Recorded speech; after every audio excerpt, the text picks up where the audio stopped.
कल मैंने चर्चा किया था कि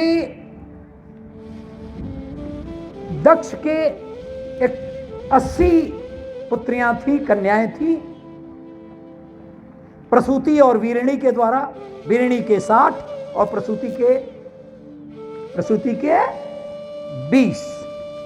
फिर बाद में दक्ष को कुछ संतोष नहीं हुआ तो उन्होंने प्रार्थना किया, साधना किया, तपस्या किया और अंत में सती जी, भवानी जी खुद सती के रूप में उनके यहां जन्म ली। और इस तरह से वीरिणी के ही गर्भ से जिनके पुत्रियां थी 80 और एक 81, और इस तरह से पूरी सृष्टि इन 81 पुत्रियों से शुरू हुआ, जो आज हम देख रहे हैं पूरे दुनिया में। लेकिन एक बात कल ही मैंने थोड़ा सा उसमें डाल दिया था कि देखिए, देवी आद्या भगवती वह सती के रूप में आई थी, लेकिन पिता का खून, पिता का रक्त, पिता का मानस, दक्ष का अर्थ होता है बुद्धिमान। दक्ष का अर्थ बुद्धिमान।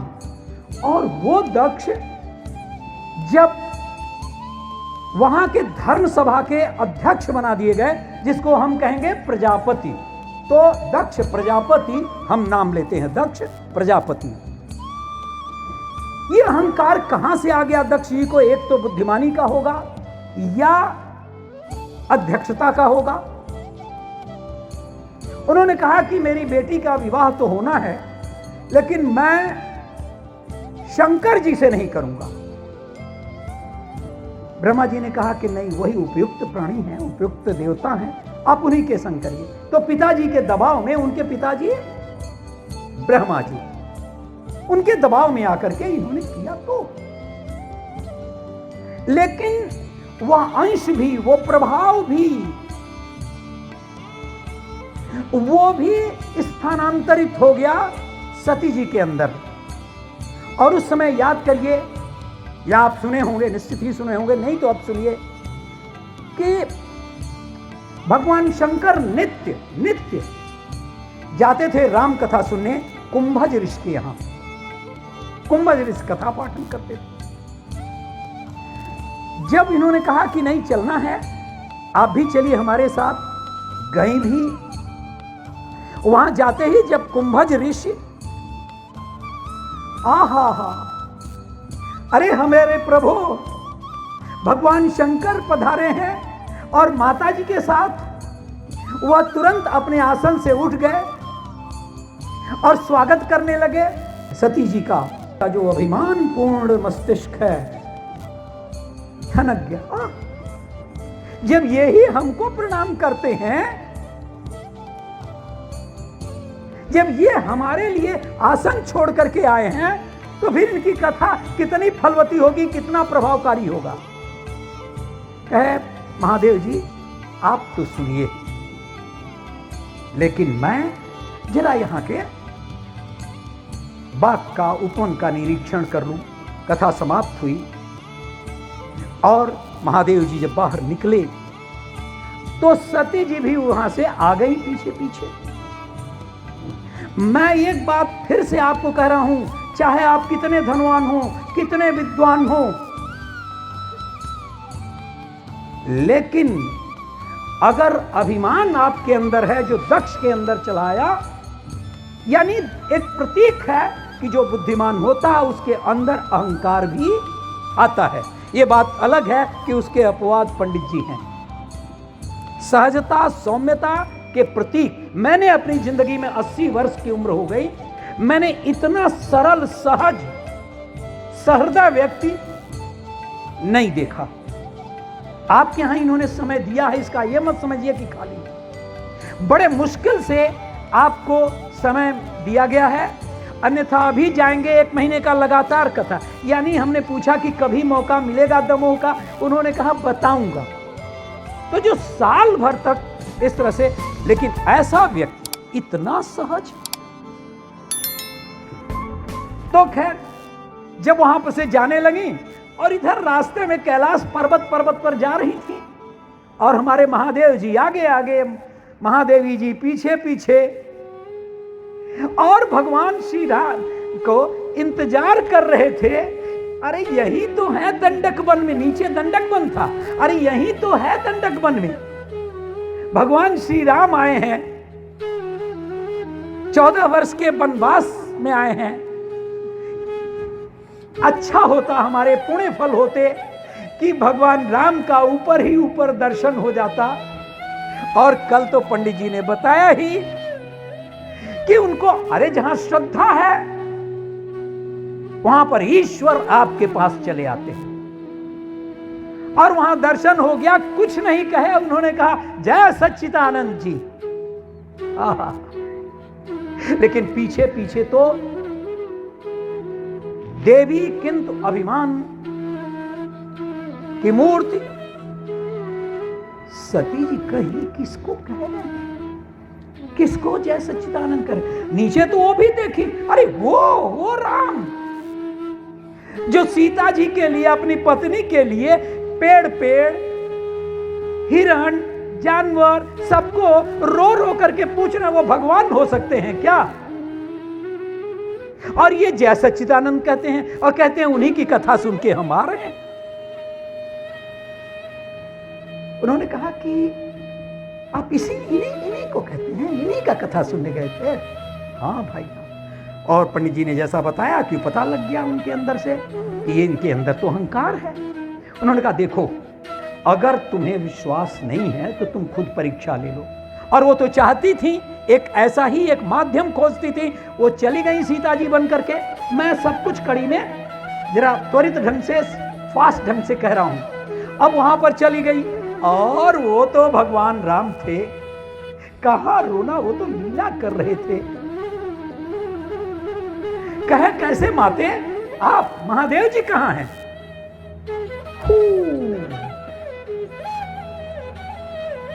ये तो पहचान गए, कुछ नहीं बोली, पीछे पीछे आगे आगे चल दी। वो पीछे जाना भी चाहते हैं तो नहीं गए और चले गई वो भगवान शंकर के पास। वहां रुके हुए थे, जाओ भाई परीक्षा करके लाओ तो ही। और उन्होंने पता लगा लिया, जो दृश्य हुआ था वो भगवान शंकर के मानस पर अंकित हो गया था। उन्होंने कहा क्या हुआ?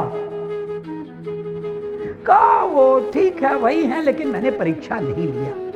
वो झूठ बोल दी, लेकिन उनको तो पता चला कि ये माता जी हैं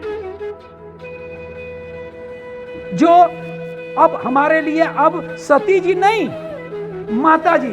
उन्होंने मन ही मन कहा, नहीं कुछ उनसे, लेकिन मन ही मन कह दिया अब आप मेरी मां हो गई हैं, पत्नी नहीं रही। ऐसा नहीं कि उनके प्रति प्यार दुलार नहीं था, लेकिन पत्नी भाव नहीं था।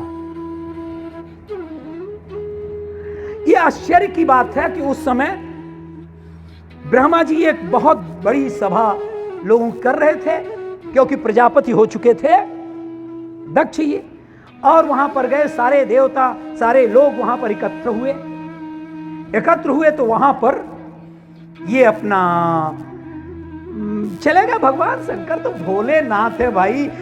यहां पर सांप लटक रहा है, मुंडी का माला है, उधर गंगा जी आ रही हैं, उधर माने कुछ पता ही नहीं है उनको, भोलेनाथ को। वो भी गए। अच्छा, जब प्रजापति जी अपने कुर्सी पर, प्रेसिडेंशियल चेयर पर बैठे, तो अब हमारे भोलेनाथ को तो कुछ नहीं मतलब है, क्या मतलब है, कौन सा प्रोटोकॉल है और कौन सा है। और ब्रह्मा जी भी नहीं उठे, तो ब्रह्मा जी क्यों उठे? वो तो उनके बाप थे, लेकिन ये तो दामाद थे, इनको तो उठना चाहिए था, लेकिन नहीं। ये बात दक्ष को लग गई, लेकिन कुछ कहे नहीं। कहा अच्छा ठीक है, तुमको महादेव लोग कहते हैं ना, मैं दिखाऊंगा तुमको। अब दूसरी बार फिर एक और इसी तरह से धर्म स्थापना के लिए हुआ, नहीं बुलाया शंकर को, शंकर जी को दक्ष ने नहीं बुलाया। सती जी कहीं कि ये देखिए, वायुयान से तमाम देवता चले जा रहे हैं झंडियां लगाए हुए, फहराते हुए, आप क्यों नहीं जा रहे? तुम्हारे पिताजी नहीं मुझको बुलाए, निमंत्रण नहीं दिया। क्यों नहीं बुलाया? नाराज हैं। तो भी क्या, मैं तो जा सकती हूं ना। क्या नहीं जाना चाहिए? पिता के यहां भी अगर शादी के बाद, विवाह के बाद अगर निमंत्रण नहीं है तो नहीं जाना चाहिए। लेकिन उन्होंने कहा मेरी बहनें आएंगी, मेरी मां इंतजार कर रही होगी, तमाम सखियां आएंगी, तमाम देवताओं की देवियां आएंगी, मैं चूक जाऊंगी, मैं जाना चाहती हूं। ठीक, जाओ।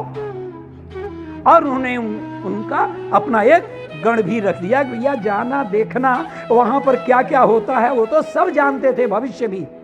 और ये जब पहुंची हैं वहां पर, तो पहुंचने के बाद देख रहे हैं कि कोई तो इनकी अगवानी करने के लिए है ही नहीं।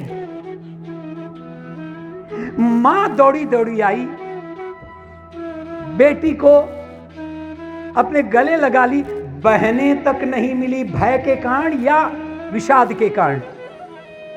अंदर प्रवेश की, हाँ पिताजी जरूर मिले। क्या, क्यों तुम आई हो? किसने तुमको बुलाया? हमने तो नहीं निमंत्रण दिया।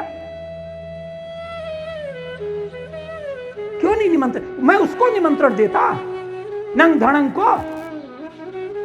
किन देवताओं के बीच में बैठने लायक था वो? तो खैर उनका तो एक पूजा सामग्री तो होगा ना, क्यों रखूं उनका? अरे सती जी को बात लग गई, मेरे पति की इतनी अवमानना, इतना अपमान।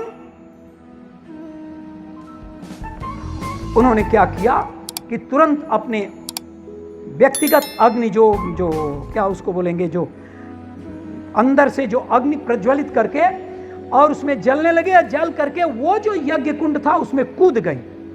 हाहाकार मच गया चारों तरफ। सती जल गई। उनका जो सेवक था, गण था, प्रधान गण था, उसने फिर तो उसकी ताकत के बराबर भी ये देवता नहीं थे। शंकर जी की कौन चलाए? अरे खंडित कर दिया, देवताओं को समाप्त करने लगा। और उसके बाद से भगवान शंकर, पता लग गया कि ये बात ऐसी चल रही है, वो भी पहुंच गए और ये अर्ध जली हुई देवी को हाथ में ले करके और उसके बाद नृत्य करने लगे। 51 जगह पर वो टुकड़े गिरे। वही 51 शक्तिपीठ है।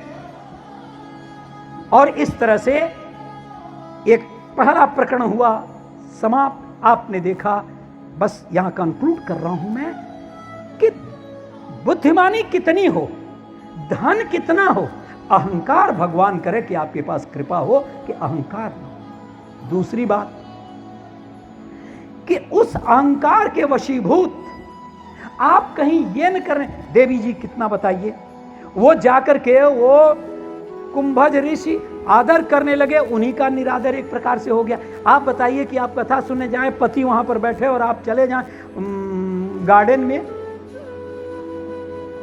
पति कह रहे हैं कि मत जाना, इसमें निरादर होता है, हमको नहीं निमंत्रण मिला है, नहीं मैं तो जाऊंगी। और नतीजा आपने देख लिया, सती जी भस्म हो गई। 51 शक्तिपीठ आज जो मनाते हैं वो है,